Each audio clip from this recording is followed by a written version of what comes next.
Hey, are you ready to grow your business? You have checked out the number one resource for business leaders, entrepreneurs, startup founders, and managers. And we're going to teach you how to grow and scale your business with real actionable steps. There's no fluff in this podcast. It's just good advice. Check out this episode. If you're a first-time listener, make sure you subscribe to the podcast. And if you enjoy this episode, leave us a 5-star review. Today's episode is with Kristin Jekielek, who's the owner of Value Video Marketing. And one of the things I love about today's episode is how relevant it is to growing your business. You probably know how important video marketing is for your business, but you've probably been wondering, how do I actually do it? Or how do I get over that hump of actually creating valuable content via video that stands out to my customers and gets them clicking on my website, checking out my offer, and seeing what I'm doing? I loved this episode with Kristin. You're going to enjoy it. Stay tuned. Here comes your good advice.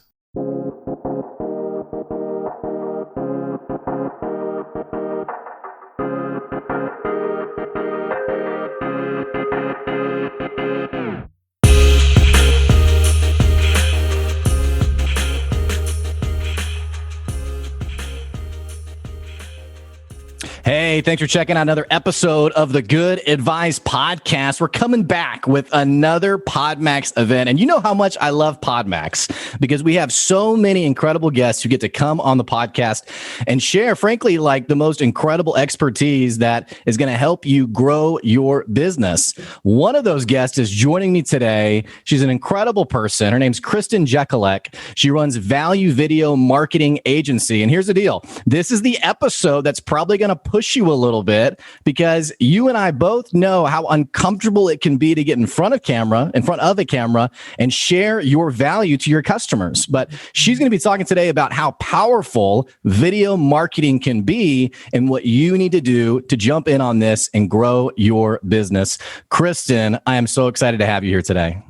Blink, thanks so much for having me. I love PodMax. This is my second time on it, and I love the people it connects me with. So I'm so glad to be doing this with you today.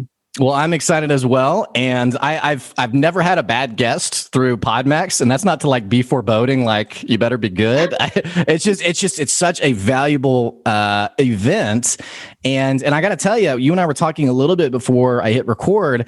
I really love what you do because this is something that I have felt uncomfortable with video. I talk to so many business owners who are just like, do I really have to do that? I mean, can I just, I don't really want to, or they're like the one and done, like they do like the one video and they're like, yeah, I did it. And then they never do another one. So I think what you're going to share today is really going to be powerful for my listeners. Video is one of those things where like everyone has the technology, everyone has the ability to make video already. It couldn't be simpler and easier to just get started, but there's so much internal resistance to doing it. Well, I've met people who even me, I feel like I'm a relatively confident person.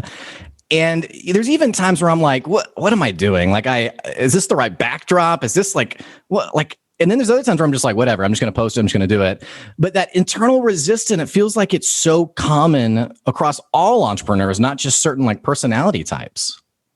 It's a little bit like taking a really long, hard stare in a mirror. You start to notice all these little things about yourself that you don't normally pay attention to because you're thinking that everyone else is going to start critiquing you as hard as you're critiquing yourself. But the truth is, unless you have like a booger hanging out of your nose, like people aren't going to judge you for putting videos out. They're going to see what you're doing. And if it's relevant to them, they're going to listen. And you know what? When you have video content out there over images or text, they're going to spend more time getting to know you and your content. Well, the way I've heard someone describe it to me is if you've always been really good connecting with people, we live in a digital world, especially now via COVID. Why would you then deny people the ability to still have that sort of personal, connection?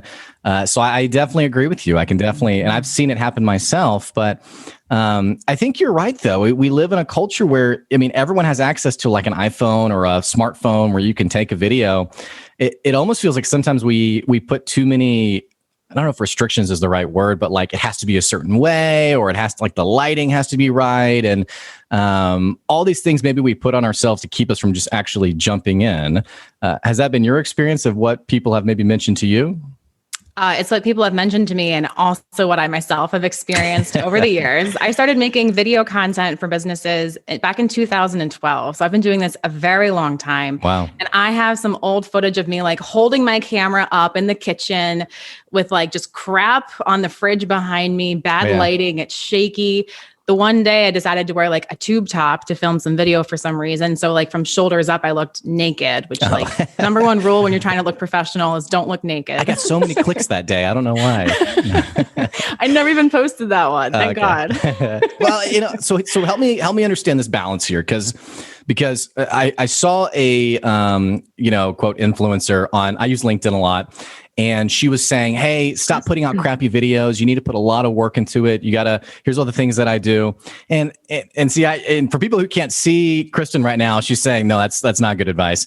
And I think I'm with you here, because it almost feels like there's more power in consistency of just getting it out there and making, and obviously, not looking naked on the camera, but, help our listeners. What is the balance here between, quality, I guess, and consistently showing up every day? You talked about making human connection happen again over video, if that's the best that we can do, which for most of us right now, that really is the best we can do. So it's all about recreating that connection, and highly produced videos have a place, and there's absolutely a need for those. But when you're trying to connect directly with your audience and you're trying to do it consistently, that production, that pressure of that level of like, I need to look this way, I need to sound this way, gets in the way of actually putting out content, and actually prevents people from hearing your message. You're actually doing your audience a disservice when you are not on video. So don't feel like you have to be as charismatic as Gary Vee, but he's also the king of just like, let's just fire up my cell phone and just record some video, and the lighting's not amazing, and the background, no one is thinking about it, but people love his videos anyway. And there are business owners out there who have their products in Whole Foods who produce video content for their Instagram that they don't even do like the basics of good lighting or anything. Like they don't do good food photography of their products, but they're putting them out there consistently multiple times a week, and people are loving it for the recipe ideas. Regardless of the low production value, the content, the message that's being shared is relevant and powerful, and it feels so authentic. That's the big thing, is we are trying to get rid of authenticity in favor of all this like professional polish. And A, it's not what people want. And B, like just give people a little more of yourself. And as you improve your video over time, people will notice that too and respect you for starting off before you were perfect. Yeah. And it feels like there is this, I guess, this counteractive effect where you make it too polished, where it almost feels, I guess, disingenuous is kind of what you're implying. And I've seen that too, where it almost feels, even for like a one person shop, it almost feels corporate-esque when you put too much, sheen and shine on it. On the same token, it feels like we should put a little effort in. I was talking to a guy we were looking at some of his video content, and it was in his kitchen. And, you have like the camera, like the up the nose angle, like where the camera's like down on the table and he's like talking down. You see like the fat chin or whatever, or the double chin. And he has like a box of cereal behind him that's like, it's opened, and like the plastic interior is like you can tell he like reached in and like pulled his hand out. And I was like, we can have like the kitchen's like trash. I mean, it's totally dirty. And he's talking about, his video is all about like growing people's web presence. And I was like, for people to have some sort of sense of credibility in you, maybe not the kitchen. Maybe, maybe like just a wall somewhere would be a good starting point. So it feels like that's maybe like the balance there is, at least be a little professional, but don't stress about it, I guess, too much. It goes back again to human connection. Like if you had that business prospect there in your kitchen with you, what would you want your kitchen to look like? what would you do? What cleanup would you do before they physically came into your home? Do that before you get on video, right? Yeah. You know, and like the whole like no up the nose thing. You wouldn't have someone talking to you like when you're like this far up above them and have them look over your nose unless, you know, you're ridiculously tall or something. Right. But just, you know, get that camera like at a height that makes it feel conversational for the person watching. Right. Make contact with the camera so that they get an experience of eye contact. And it's also just psychologically more engaging when you feel like you get to make eye contact with somebody. It's really about replicating as much of that in-person experience as you can. And that's what lighting and great audio do. Like this microphone, it just makes my voice sound more natural, like it would sound if you were here with me. This lighting helps you see me like you would see me if we were there together in person. Without the lighting, I'm going to be fuzzy and grainy, which isn't what would actually happen in person. So it's just really about replicating as much of that as you can.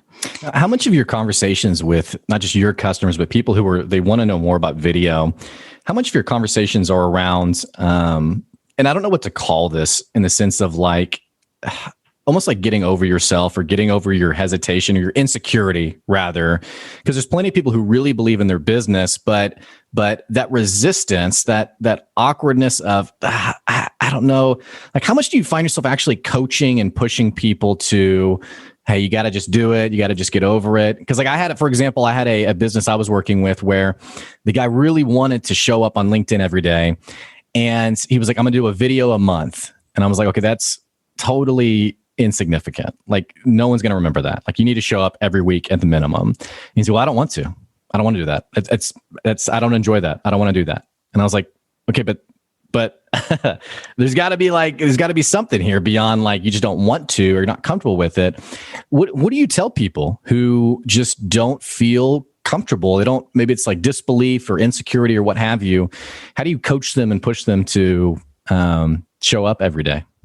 So there's two different ways I'll approach that depending on the person. The first way I want to approach it every time is, well, what was the last thing that you knew was good for you and you didn't want to do it and you put it off and you put it off. And then one day you just freaking did it. And you were like, holy cow, that wasn't as bad as I thought. And holy cow, this is great. I need to do this more often.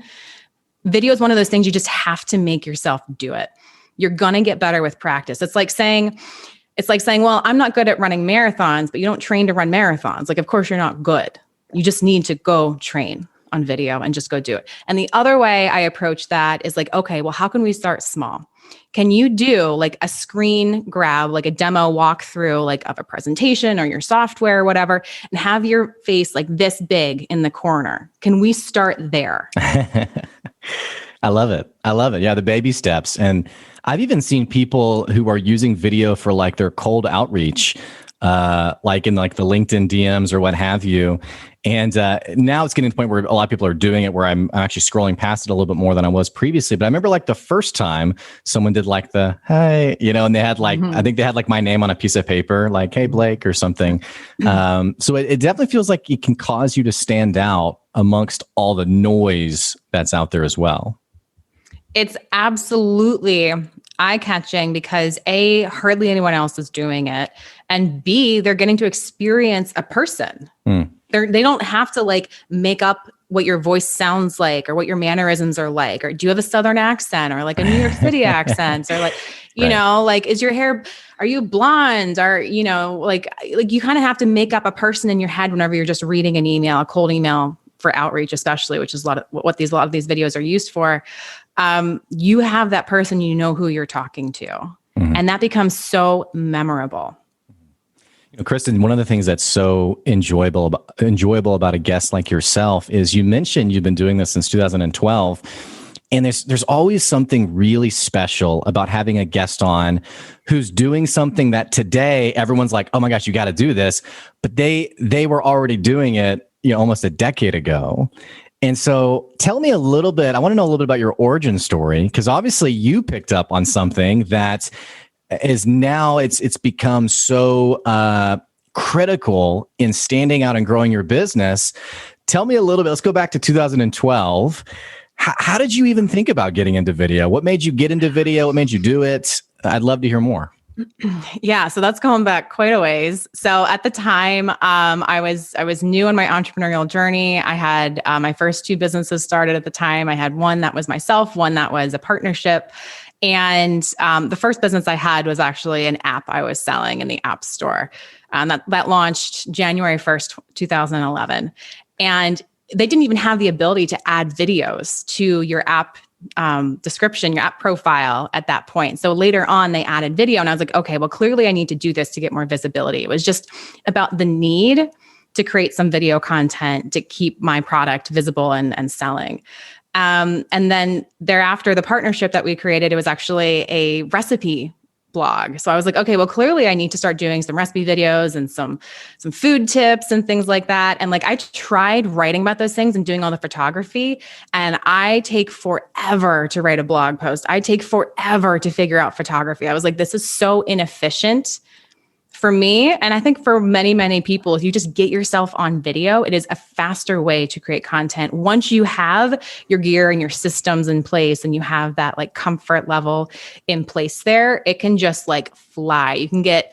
I used to film 30 pieces of content in a weekend. Wow. There was a 90-day period where I posted a video every single day, and I could do that one weekend a month. I couldn't do that writing blogs. I mean, would you do like a video and then like go change outfits, or like did you do it all in the same outfit, or like what is it?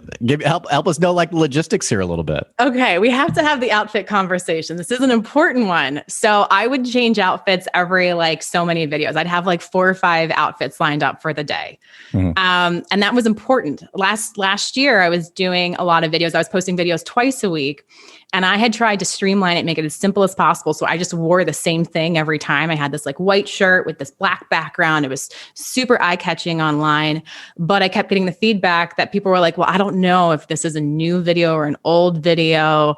So like, you do have to think about your outfits a little bit, at least. You have to have some visual indicator that it's a new video. Yeah. That's funny. But you just mentioned something that I think is really powerful. And you also said it earlier too, getting your processes down. Because something else, and this isn't just with video, I think it's with social media in general, is that a lot of entrepreneurs are getting burned out in the content creation game. And even getting away, we're not talking about influencers. We're not talking about like your clicks or followers. We're talking about creating a brand presence that is consistent. So one of the things I hear often is, oh man, every day just having to produce something's really exhausting. You mentioned something though, I think is really smart in the entrepreneurial world, and it's producing content either in batches or producing content. And Gary Vee's really, really into this, producing content that you can like a sponge, wring dry and use many times over many different places. But you just said it yourself. You weren't every day, okay, what am I going to film today? But in a single day over the weekend, you're producing 30 days worth of content, or maybe you said 90 days, I can't remember, but you're doing it all in that single day. Talk to us a little bit about developing your process and kind of getting your hands around that, because I think that's really valuable for our listeners. So when it comes to developing a process for video, I recommend to all my training clients to do batch filming. I even have like this little like worksheet about how to plan your batch videos and how to go about doing that process so it's effective and super efficient for you. You could set aside a half of a day once every couple of weeks or once a month and have your content filmed for an entire month. Like that sounds like a dream for a lot of entrepreneurs, being able to batch your content like that. So it comes down to understanding like, okay, what are my goals for these videos? You don't want to process right out of the gate. You want to play a little bit and just kind of discover how you like to be on video, what feels natural for you, what kind of topics, how long should your videos be? Are you going to have any editing in your videos or not? I recommend people don't do any editing to get started. Just turn that camera on, record it, rehearse until you have one take that you can just post. That's what I recommend to get started. So for that process, it's really just brainstorm your topics, niche down each video topic to one teeny tiny itty bitty idea, and then have a structure for how you're going to share that information, and not just share info, but share impact, which is how you're going to make someone act on that info. You got to have that in your video.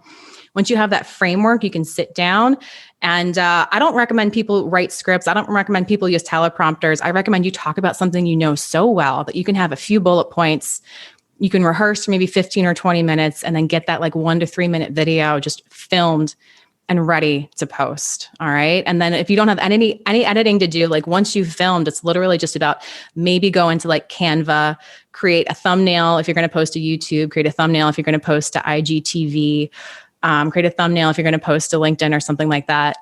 And then one crucial part people don't do, but I would recommend for anyone posting video is go get captions made. You can go to rev.com. It's like $1 a minute to get captions made. You'll have your SRT captions file to upload to any platform that accepts video. You can even have your captions burned in. That's the one step of like editing I would really add to a system early on, because with captions, people with the sound on and with the sound off now have the opportunity to benefit from your video while still experiencing you speaking. Mm-hmm. And there really are not just rev.com, there's a few different options out there where people can even get it auto-generated and very easily put on there with very little editing.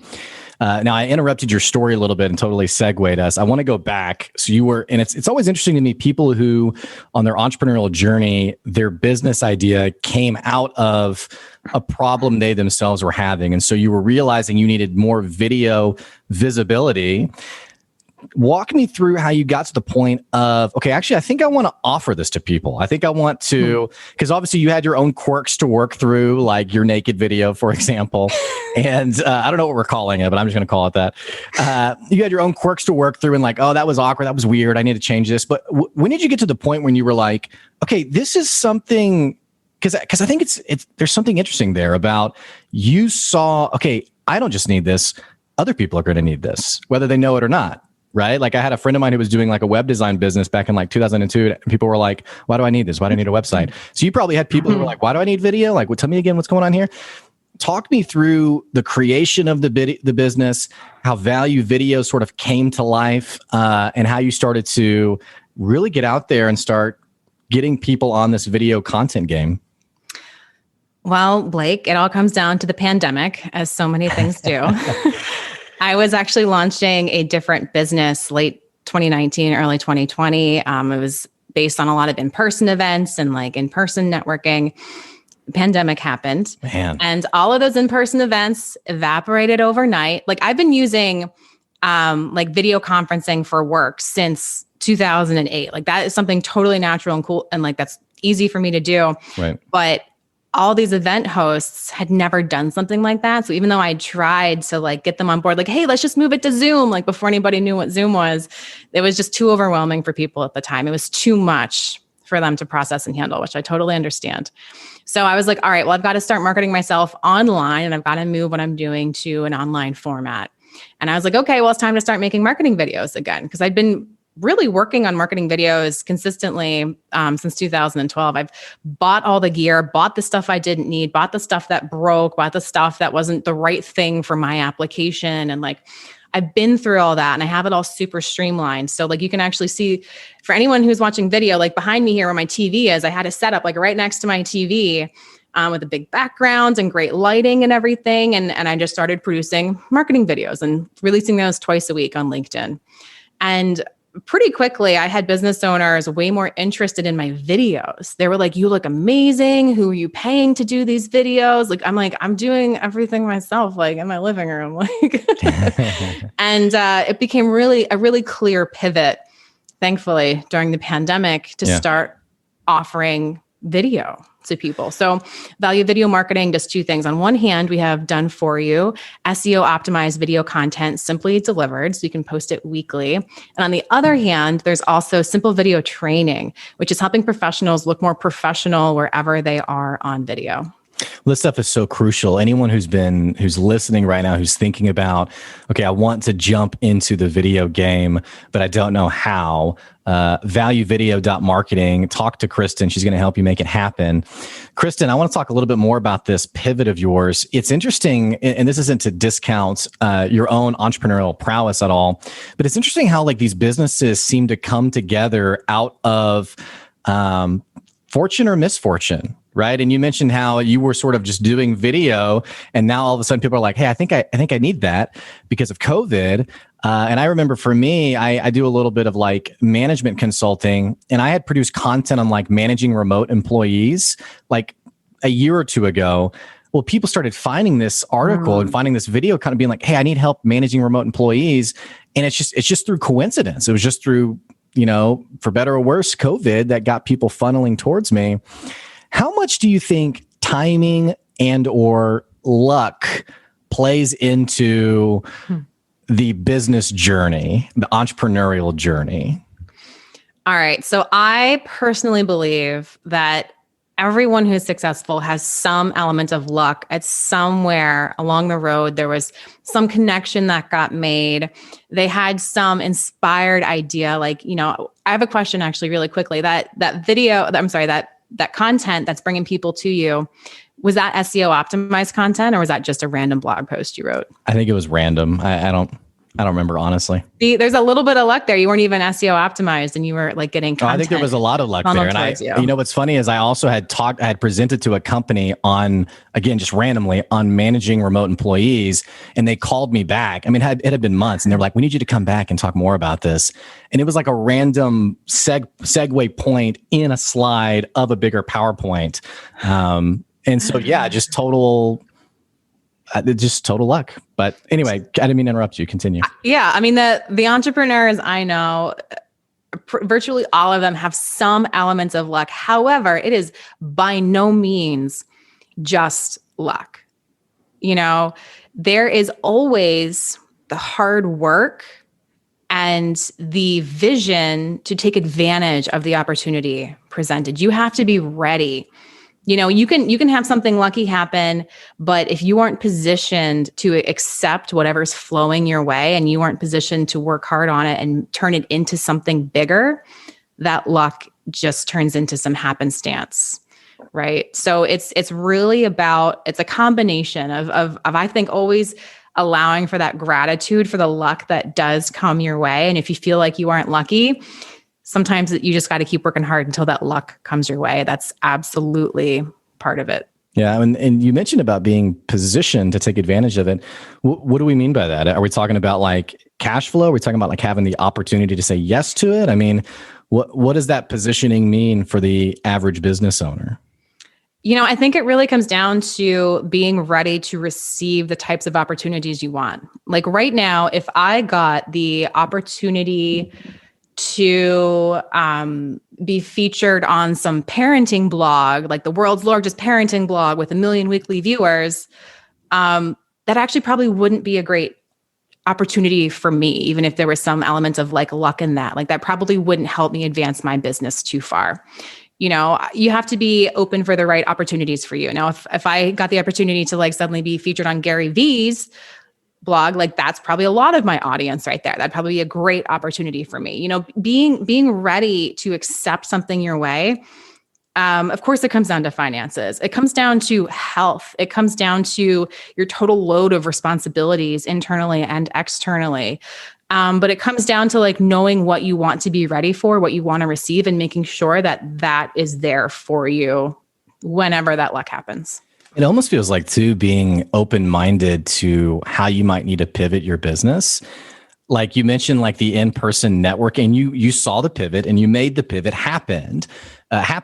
But I remember talking to a business owner who did also in-person events, and we got on a Zoom call and we were talking about his business, and he said, this thing can only exist in person. And I said, you're going to have to find a way to make it work online. He's like, it can't work online. Now, whether that's true or not, I don't know. But I remember walking away from that conversation thinking that resistance to it has to be this way and I can't do it any other way, I'm certain it was costing him growth of his company. So it feels like this open-mindedness to, okay, it may not look the way I wanted it to. It may be a little bit different. It feels like that plays a little bit of a role as well. Yeah, there's an element of problem solving there. How you problem solve and how you make decisions is crucial.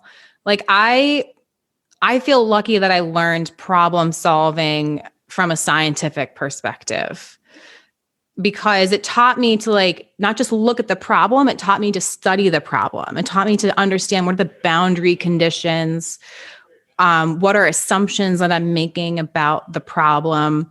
What are the most important elements of this problem? Like what's really critical? What am I assuming is critical? Can we test those assumptions? And then it helps you find areas you can explore new opportunities for that issue. And it's from that kind of problem solving perspective that people find new innovative solutions to do things. Well, and I think what I'm hearing from you too is what your first perception is may not actually be reality. And so being willing to step back and test it and actually think about this. Because we've talked to, there's so many entrepreneurs out there who say like, hey, this is what's going on in my business, or here's what the issue is. And as an unbiased person, you're kind of like, okay, that doesn't quite line up or add up. And so this willingness to sort of step back and really think that through and make sure that the data you have isn't tainted to your own perspective.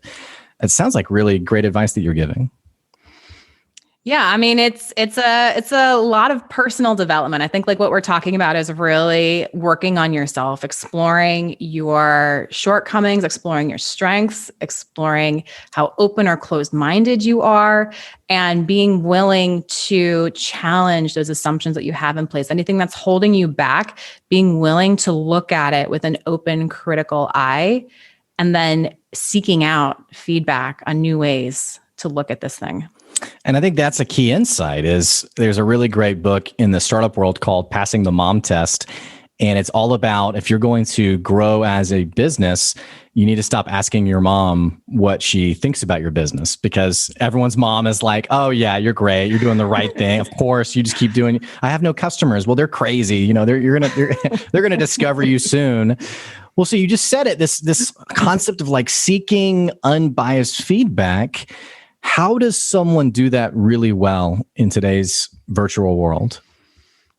Oh man, that is a hard question to answer, because we have so many gurus marketing themselves to us right now. And we have so many messages. I mean, like any message you can conceive of in business, somebody is selling that message to you somehow, somewhere, some way. So finding truly qualified, trusted advice comes down to personal networking and personal relationships. You're not going to get it out of somebody who doesn't have some vested interest in who you are and what happens to you. And I think that you've touched on it's one of the reasons I feel like it's really hard to be a new entrepreneur right now, because it feels like until you get burned, it's easy to be naive, and you come across someone who says, oh, this is just what you need. This is just what you need to do. You just need to do, here's a great example. Someone was really struggling in their business, and I saw someone was selling to this person and said, hey, you just need to run ads. You just need to run ads every day. And this was someone who wasn't even making any sales. And so all I could see was just like the bank account just draining as they were. And the person was like commenting, yeah, set a budget to like $500 a day. And I'm like, this is a solo entrepreneur without any customers to their name. That's going to kill their cash flow. And so it's tough today, I think, to find that trusted feedback, and which, I guess for us as business owners, all the more reason to do video so that people can meet us, see that we're genuine, see that we know our stuff, and hopefully eventually buy from us as well. Yeah, couldn't say it better. Really, you just summed it up right there. It's getting yourself out there, and video is the highest leverage way to get you out there. I love it. Well, Kristin, we have unfortunately run out of time. We've got a couple minutes left of this interview. I want to give you an opportunity real quick for my listeners who they want to know more about video. They want to get involved in video. And more importantly, they just want to connect with you and follow you. What does it look like for people to, one, work with value video marketing, and two, to connect with you? So to work with value video marketing, if you want content creation done for you, if you don't want to master video yourself, if you'd love for a fantastic matched spokesperson to be speaking for you, we can absolutely do that. Everything's always going to be on brand and tailored to your SEO keyword research. Or I also work with people to train them how to do video from home simply using inexpensive, easy to use gear. So to connect with me, the best place to find me is either to go to my website, valuevideo.marketing. That is a whole URL. Or go to my LinkedIn, just type in my name, actually copy my name from the show notes because I'm not going to spell it for you here. Copy Kristin Jekielek into LinkedIn and you'll find me there. Kristin, it's been so great talking to you. You gave us so much good advice today. Thanks for joining the show today. Thanks so much, Blake. This is a great conversation. I really enjoyed it. It's great to meet you. Hey, for our listeners, what the heck you waiting on? If you enjoyed this episode, click that subscribe button so you keep getting good advice wherever you are. And absolutely follow Kristin on LinkedIn. Go to valuevideo.marketing. And also, I will put Kristin's LinkedIn profile down in the episode description below. Hey, if you've been thinking about video, stop thinking and jump on it. It's probably one of the areas that I am most passionate about telling people to just go do it.